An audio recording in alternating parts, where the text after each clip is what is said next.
আসসালামু আলাইকুম চাচা, আপনি এরকম মন খারাপ করে কই যেতেছেন? ওয়ালাইকুম আসসালাম। মন আর ভালো থাকে কেমনে? সারা দুনিয়া অন্ধকার মনে হচ্ছে।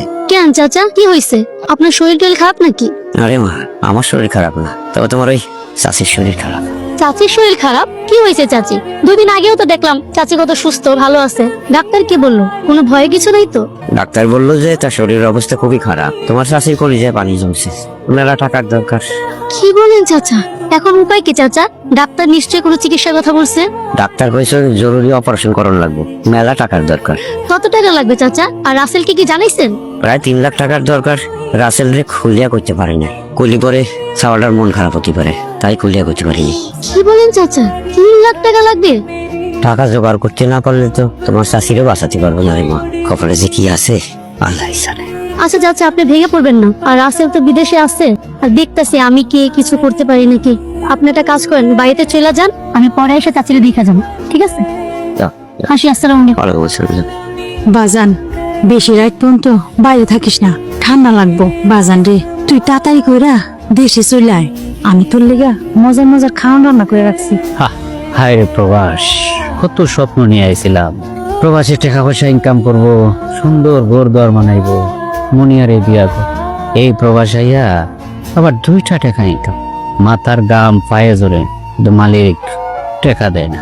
প্রবাস এত নিষ্ঠুর, জীবনটা পুরো এলোমেলো হয়ে গেল। হায় রে দালাল, কইলেটা কি আর করছস না? কত সুন্দর স্বপ্ন দেখাইলি যে প্রবাসে আইলি সব হয়ে যায়। ভাই, আপনি কখন এসেছেন? কি ব্যাপার এত রাইতে এই জায়গায় বইয়া কি ভাবতেছস? ও বয়া রয়েছে ভাই, ভাল লাগে না। বুঝছি, তোর বাড়ির কথা খুব মনে পড়ছে তাই না? হ ভাই, মনটা খুব কু ডাকতেছে, মার কথা প্রচন্ড মনে পড়তেছে, কেমন যেন সবকিছু এলোমেলো লাগতেছে। কি আর করবি, তোর কষ্টটা আমি বুঝি, কারণ আমি একজন প্রবাসী। মন খারাপ করিস না, তুমি আর একটা কল দে, কল দিয়ে ওর লগে কথা কো, বাড়িতে একটু কথা কো, দেখবি ভালো লাগতেছে। মন তো চাই ভাই মনিয়ারে ফোন দিতে, কিন্তু দেখতেছেন না কি অবস্থা, সবকিছু এলোমেলো হয়ে গেল ভাই। যেতটুকু ছিল বিটাবাড়ি বেচ্চা বিদেশে আইডাও, এই দালাল কি না হোক ধ্বংস করে আনবো। আর ভিডিও বলে মায়ের এই শুকনা মুখটা দেখলে কাজে কামে কোন জায়গায় মন বসে না, খুব কষ্ট লাগে।